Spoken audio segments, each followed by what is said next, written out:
가성의 모든 믿음의 식구들에게 우리의 구세주이신 그리스도 예수님의 크신 은혜가 늘 함께 하시기를 주님의 이름으로 축원합니다. 우리는 이 땅에서 살면서 수많은 만남을 가지면서 살아갑니다. 어떨 때는 믿음의 사람을 만나서 성도의 교제를 나누는 경우도 있고, 또 어떨 때는 하나님을 모르고 부인하며 믿음의 사람들을 경멸하는 그런 사람들을 만나기도 하고, 어떨 때는 나에게 호의적인 사람을 만날 때도 있고, 어떨 때는 나에게 이 저기를 띈 사람과 만날 때도 있습니다. 또 받은 것 없이 고운 사람을 만나기도 하고, 준 것 없이 미운 사람을 만나기도 하고, 나에게 도움이 되는 만남, 나에게 해가 되는 만남, 좋은 만남, 나쁜 만남, 행복한 만남, 불행한 만남, 시작은 좋지만 끝이 안 좋은 만남, 시작은 좋지 않았지만 만나는 동안 그리고 끝까지 좋은 만남도 있습니다. 우리의 삶에서 우리가 누구를 만나느냐, 다른 이들과 어떤 만남을 가지느냐, 늘 좋은 만남을 가지느냐, 아니면 스스로에게 해가 되고 상대에게도 해가 될 만남을 가지느냐 하는 것에 따라서 우리의 삶은 크게 좌우됩니다. 자음은 모음을 만나야 완전한 글자가 되고 소리를 낼 수가 있습니다. 작은 불꽃은 바람을 만나야 큰 불꽃이 되어서 타오를 수 있습니다. 또 칼이 어머니를 만나면 가족들을 위한 요리에 쓰이고 사랑의 도구가 되지만, 칼이 도둑을 만나면 사람을 해치는 데 사용됩니다. 또 다른 사람들이 버리는 가전제품 쓰레기가 백남준이라는 작가를 만나면 예술품이 되고, 길가에 커다란 쓸모없어 보이던 바위돌이 미켈란젤로를 만나면 이 다비드상이 됩니다. 창세기 27장 17절의 말씀처럼, 잠언서 27장 17절의 말씀처럼 철이 철을 만나면 더욱 날카로워지지만 철이 물을 만나면 녹이 슬게 됩니다. 그래서 만남이 중요하지요. 우리 성도님들이 생각하시기에 최고로 힘이 센 사람 하면 누구를 떠올리시게 됩니까? 아마 중국 고전을 많이 읽으신 분은 항우를 떠올리실 테고, 또 그리스 로마 신화를 많이 읽으신 분은 헤라클레스를 떠올리시게 되고, 우리 성도님들처럼, 그리고 아까 지금 대답하시던 장로님처럼 성경을 많이 읽고 묵상하시는 분들은 삼손이 떠오를 것입니다. 성경에는 우리 성도님들께서 잘 알고 있는 천하장사 이 삼손의 이야기가 기록되어 있습니다. 히브리어로 삼손은 작은 태양이라는 뜻입니다. 그런 삼손이 블레셋 땅 소렉 골짜기에 가서 들릴라를 만납니다. 들릴라는 히브리어로 밤, 어둠이라는 뜻을 가지고 있습니다. 이 이름만으로도 이 잘못된 만남이다 하는 것을 우리가 알 수가 있지요. 삼손은 원래 하나님의 은혜로 아이를 낳지 못하던 단지파의 마노아 가정에 그들의 간절한 기도에 대한 응답으로, 그리고 이스라엘을 블레셋의 손에서 구원할 구원자로 탄생한 사람입니다. 삼손은 나시인으로 살면서 자신의 사명을 감당하면 자신의 이름처럼 정말 하늘의 태양처럼 많은 이들의 우러름을 받을 그런 사람이었습니다.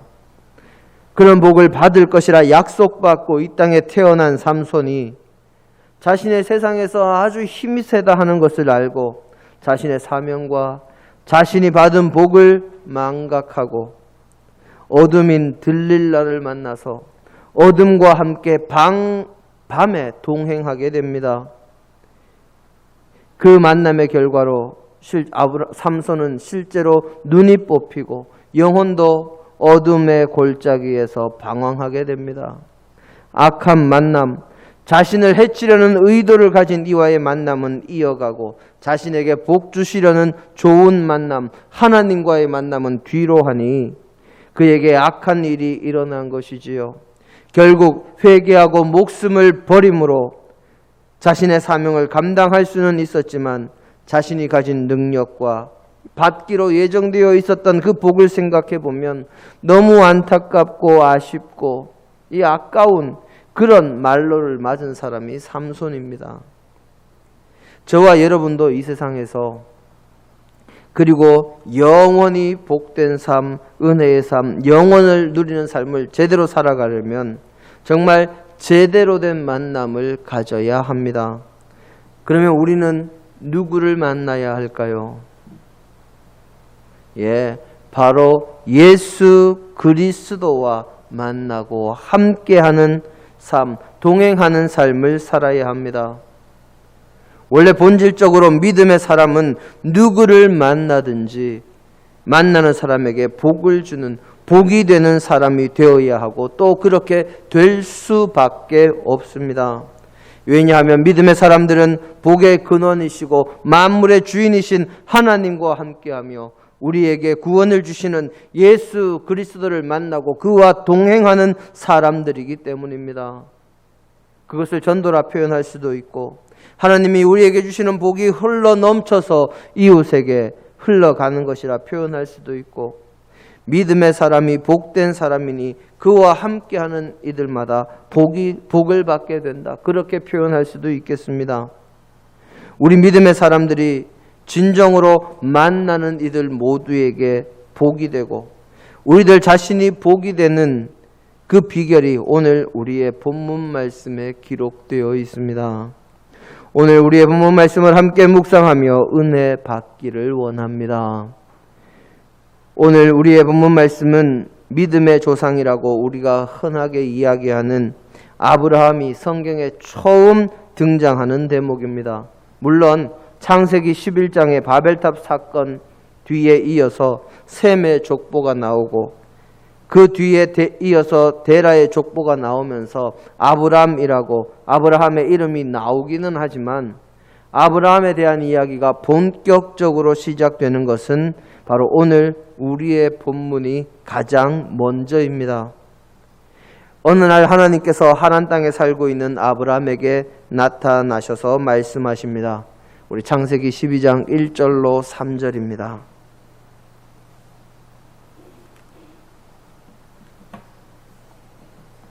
우리 남신도들께서 창세기 12장 1절로 3절 말씀 한번 읽어주실까요? 시작.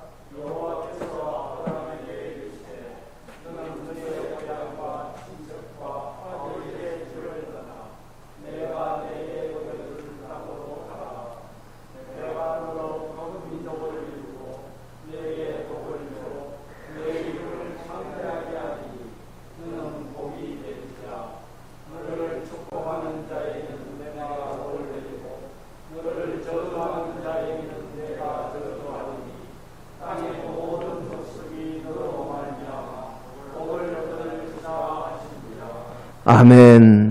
하나님께서 이렇게 말씀하시니까 이 말씀을 듣고 아브라함이 바로 일어나서 길을 떠나 가나안 땅에 갔다는 것이 오늘 우리의 본문의 내용입니다. 오늘 우리의 본문의 내용을 한번 자세히 살펴보기를 원합니다.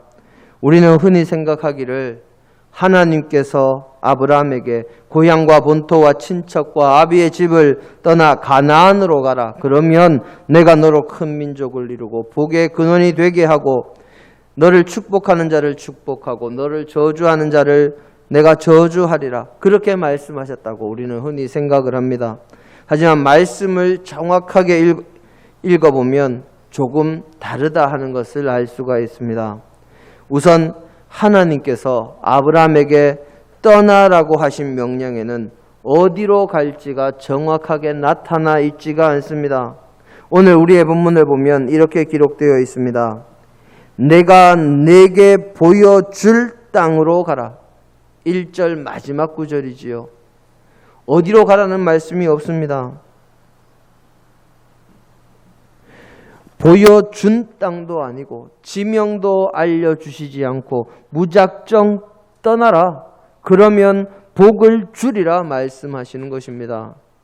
바로 이 말씀을 두고 히브리서 11장 8절은 갈 바를 알지 못하고 떠났다 하고 그렇게 기록하고 있습니다. 거기에 아브라함의 나이가 이미 75세입니다. 나이가 75세면 타향살이를 하다가도 이제는 고향에 돌아와서 자신의 이 마지막을 준비하는 그런 때입니다. 보통 젊은 때는 타향에도 나가고 이곳저곳 나가서 살다가도 이 자신의 황혼 때가 되면 고향으로 돌아오거나 아니면 그 타향살이 그대로 이어가기는 하지만 이 마지막 때, 인생의 마지막 때에 타향으로 나가는 경우는 거의 없습니다. 그런데 이 삶을 정리할, 자신의 고향에서 삶을 정리할 그런 것이 일반적인 때에 하나님께서는 아브라함에게 나타나셔서 하시는 말씀이 고향을 떠나라 하는 말씀입니다. 그리고 우리의 본문 말씀에 너를 저주하는 자를 내가 저주하고 너를 축복하는 자에게 내가 복을 주리라 하는 이 말씀을 근거로 이 흔히 믿음의 사람들이 자, 이 말씀을 봐라. 그러니 나를 축복하는 사람은 복을 받고 나를 저주하는 사람은 저주를 받아. 그러니 나한테 잘해 하고 그렇게 이야기하는 사람들이 있습니다. 하지만 하나님의 뜻은 그런 것이 아닙니다. 하나님의 목표는 믿음의 사람에게 잘하는 사람에게 복을 주시고 믿음의 사람에게 못한다고 그 사람에게 저주를 주시는 그런 목적으로 말씀하신 것이 아니라 하나님의 목표는 하나님께서 아브라함에게 이 말씀을 주신 이유는 그리고 우리에게 그 말씀을 주신 이유는 그런 이유가 아닙니다. 그 말씀을 끝까지 한번 읽어보시기를 바랍니다. 3절의 말씀입니다. 우리 함께 한 목소리로 봉독하겠습니다. 너를 축복하는 자에게는 내가 복을 내리고 너를 저주하는 자에게는 내가 저주하리니 땅의 모든 족속이 너로 말미암아 복을 얻을 것이라 하신지라. 아멘. 땅의 모든 족속이 너로 말미암아 복을 얻을 것이라. 복과 저주를 믿음의 사람 혹은 아브라함을 대하는 방식에 따라서 주는 것이 그것이 하나님의 뜻이 아니라 모든 이들에게 복을 주시려는 것이 하나님의 뜻이다 하는 것을 우리가 알 수 있습니다. 그래서 아브라함을 복의 근원이라 표현을 하지요. 그리고 우리는 2절 말씀을 잘 기억해야 합니다. 2절 말씀 가장 마지막 구절 무엇이라 되어 있습니까? 너는 복이 될지라. 다른 사람들에게 너를 저주한다고 너도 저주되는 그런 사람이 아니라 너는 무조건 복이 되어라 하고 그렇게 하나님께서 말씀하십니다. 복의 근원, 너를 축복하면 복을 받고가 아니라 그저 너는 복 그 자체, 복 덩어리가 되라 하는 그 말씀이시지요. 탈무드에는 이런 말씀이 있습니다. 이런 이야기가 있습니다. 사람이 향과 향수를 파는 가게에 들어갔다 나오면 향이나 향수를 사지 않아도 그 몸과 옷에 향기가 배어서 나오지만 가죽쟁이의 집에 들어갔다 나오면 가죽이나 가죽 제품을 사지 않아도 그곳에서 가죽을 가공하면서 나는 악한 냄새가 사람의 몸과 옷에 배어서 나오게 된다 하는 이야기가 있습니다. 즉 떡을 만지면 고물이 묻는 것처럼 근묵자 흙 먹을 가까이 하면 검어지는 것처럼 믿음의 사람은 복 그 자체가 되어서 어디를 가든지 복을 뿌리고 복을 묻히며 복을 끼치고 복을 나누며 살게 된다는 것입니다. 복 그 자체가 되는 믿음의 사람이 그렇게 되는 방법이 무엇입니까? 그 방법이 오늘 우리의 본문 말씀 성경에 기록되어 있습니다. 그 가운데 가장 첫 번째가 바로 말씀을 따르는 것입니다. 말씀에 순종하는 것이야말로 믿음의 사람들이 진정으로 복 그 자체, 복덩이가 되는 비결입니다. 오늘 우리의 본문 말씀 4절 말씀을 한번 보시겠습니다. 제일 첫 구절에 무엇이라 되어 있습니까? 이에 아브라함이 여호와의 말씀을 따라갔고 말씀을 따라서 떠났다는 이야기입니다. 하나님이 명령하신 그 말씀에 따라서 하나님의 뜻에 순종해서 그는 자신이 75세가 될 때까지 살던 하란 땅, 자신의 친척들과 아버지와 자신의 울타리가 되어줄 모든 이들과 자신이 그동안 쌓아왔던 모든 인간관계를 다 뒤로 하고 어디로 갈지 알지 못하지만 말씀에 순종해서 길을 떠난 것입니다. 아브라함이 모든 이들에게 복을 받게 하는 복의 근원이 된 이유는 바로 이처럼 철저한 순종에 있었습니다. 아브라함은 하나님의 말씀이면 자신의 생각과 자신의 경험과 자신의 지식과 자신의 능력과 자신의 지혜를 내세우지 않고 그저 아무런 말도 없이 한없이 순종했습니다. 그것이 아브라함이 복이 된 비결이요, 아브라함이 복의 근원이 된 비결입니다. 또 아브라함의 순종은 순종을 하되 한참 있다가 자신이 할 일 다 하고 나서 순종하는 것이 아니라 하나님께서 말씀하시면 즉각 순종했습니다. 그것이 진정한 순종이지요. 점심때 밥이 없어서 수제비 끓여주려고 얘야 슈퍼 가서 밀가루 좀 사오너라, 그렇게 이야기를 했는데 자녀가 네 하고 나서 그냥 자녀가 생각하기에 이따가 오후에 사다 드리면 되겠지 하고서는 밀가루 안 사오고 한참 있다가 자기 할 일 다 하고 나서 점심때가 지나면서 어머니 배고픈데 왜 점심 안 줘요 하면 그때 돼서 언제 점심 먹겠습니까? 수제비 끓여서. 진정한 순종, 이 복받을 순종, 복이 될 순종은 내 생각, 내 할 일, 내 경험, 내 지식 이런 것 다 뒤로 하고 하나님의 말씀에 즉각 순종하는 것입니다. 아브라함은 이삭을 모리아산에서 바치라는 그 말씀에도 즉각 순종했습니다. 말씀을 다 받은 다음 날 아침에 그냥 일어난 것도 아니고 일찍 일어났다고 그렇게 성경은 기록합니다. 자식을 바치는 일이 무엇이 그렇게 기뻐서 일찍 일어났겠습니까? 하나님의 말씀에 즉각 순종하는 모습을 보인 것이지요. 아브라함은 하나님의 말씀에 바로 하란 땅을 떠나는 즉각 순종의 모습을 보였고 또 자신의 아들도 바로 바치는 이 즉각 순종의 모습에 하나님께서는 그에게 은혜와 복을 주시고 직접 아브라함을 인도하시사 젖과 꿀이 흐르는 가나안 복지로 그를 이끌어 주셨습니다. 둘째로 복이 되는 길, 복의 근원이 되는 길은 하나님만을 믿는 것입니다.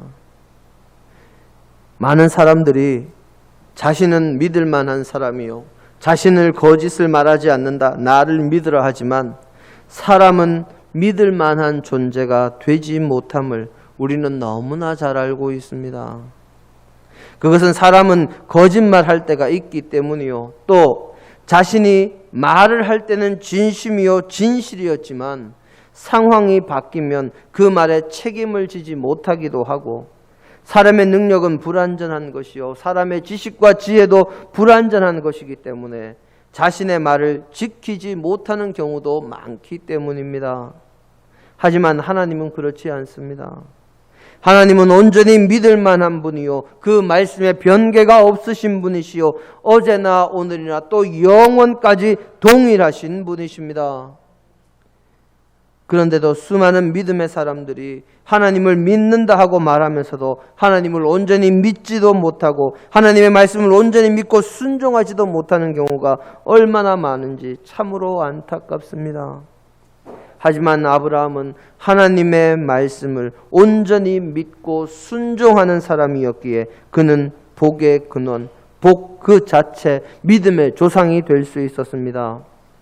그는 하나님의 말씀에 순종함으로 길을 떠난 것으로 자신의 순종을 증명하였고, 그는 자신이 하나님을 온전히 믿는다는 것을 자신의 아들 이삭을 바치라는 하나님의 말씀에 순종함으로 증명하였습니다. 아브라함은 창세기 21장 12절에서 하나님께로부터 이삭의 몸에서 나는 자라야 내 씨라 부름을 받을 것이다 하는 말씀을 받았습니다. 또 창세기 15장 4절에서 내 몸에서 날 자가 너의 상속자가 되리라는 말씀을 또 약속받았습니다. 그래서 이삭을 바치라는 하나님의 말씀에도 아브라함은 하나님께서 이삭을 다시 살려주실 것을 이미 믿고 하나님께 드린 것이라고 히브리서 11장 19절은 그렇게 기록합니다. 우리 히브리서 11장 19절 말씀 한번 볼까요?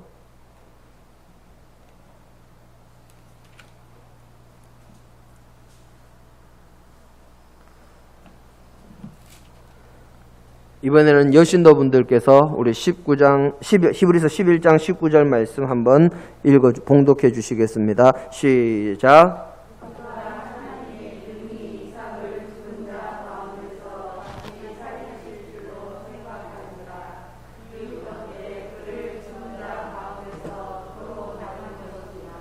아멘.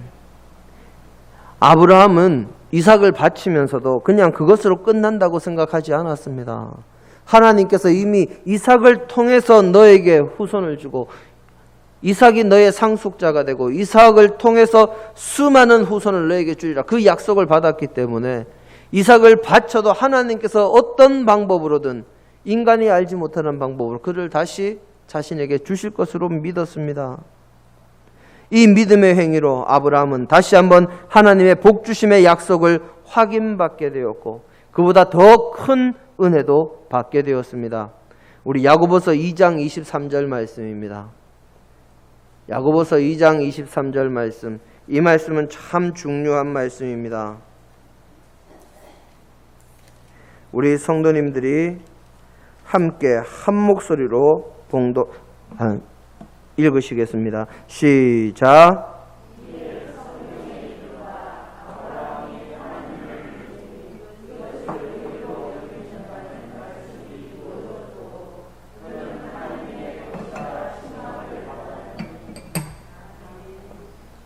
아멘. 피조물인 사람이 창조주이신 하나님의 벗이라 칭함을 받는 은혜를 받게 되었다. 성경은 기록합니다. 어떻게 감히 사람이 하나님과 벗이 될 수 있겠습니까? 하지만 아브라함의 순종과 믿음으로 하나님께서는 아들을 죽여서 구원을 이루어야 하는 하나님의 그 마음을 아는 이로다 하는 의미로 아브라함을 벗이라 칭하셨습니다. 정말 상상도 할 수 없는 은혜요 복입니다. 하나님만을 믿었기에 이런 복을 받은 것입니다.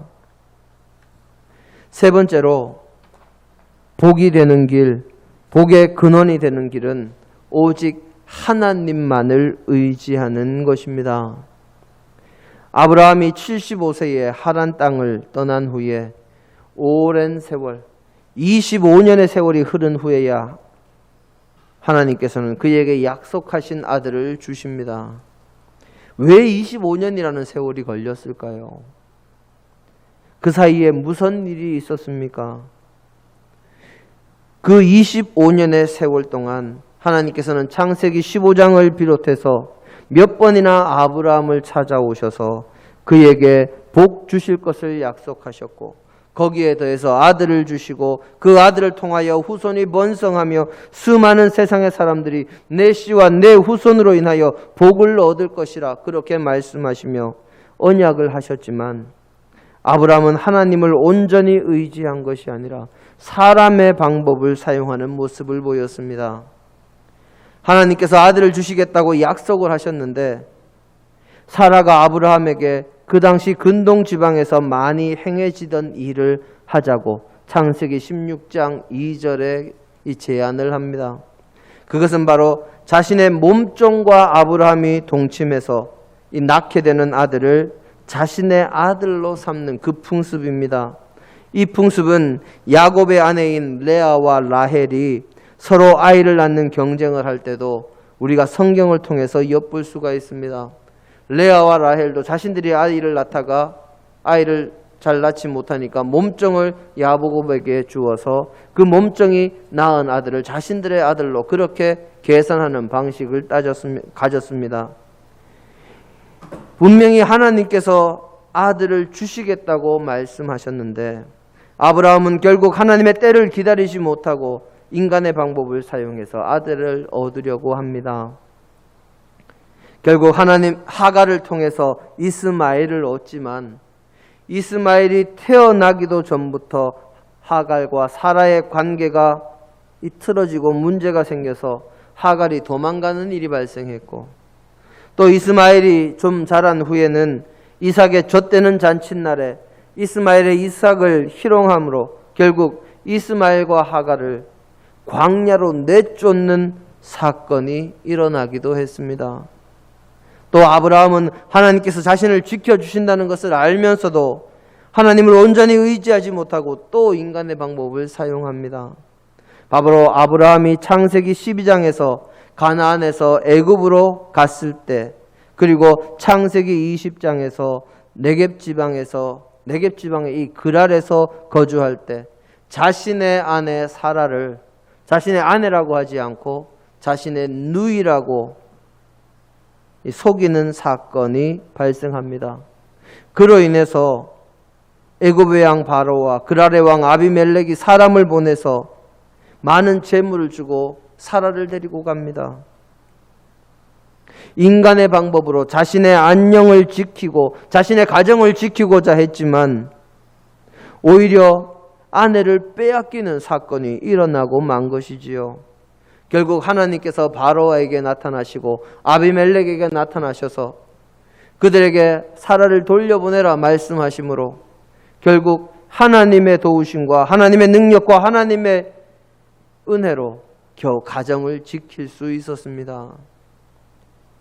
이렇게 아브라함은 하나님을 믿고 의지하지 못할 때마다 여러 가지 문제가 생기고, 오직 하나님을 의지할 때에 자기에게 하나님의 은혜가 주어지는 것을 경험하고, 온전히 하나님을 의지해야 함을 철저하게 깨닫고 이제 하나님을 온전히 의지할 만하게 되었을 때, 그때 하나님께서 아브라함에게 그의 뒤를 이을 아들을 주시고 그를 통하여 후손들이 이스라엘 민족을 이루고 마침내 그 가운데서 그리스도가 탄생하심으로 진정한 복의 근원, 복 그 자체가 되는 축복의 약속이 온전히 이루어집니다. 사랑하는 성도 여러분, 기억하시기 바랍니다. 우리가 언제나 복이 되고 이웃에게 복을 나누는 좋은 만남을 이어가려면 우리가 먼저 하나님의 말씀에 순종하고 하나님을 믿고 하나님만 의지하는 주님의 백성이 되어야 합니다. 우리가 그렇게 살아갈 때 우리의 이웃들도 우리의 삶의 모습을 통해 바른 길을 알게 되고, 우리는 주님의 자녀로 주님께서 맡겨주신 사명을 감당하며 복 그 자체로 살아가는 은혜의 자녀가 될 것입니다. 그런데 나의 믿음이 부족합니까? 그럴 때 하나님께 기도하시기 바랍니다.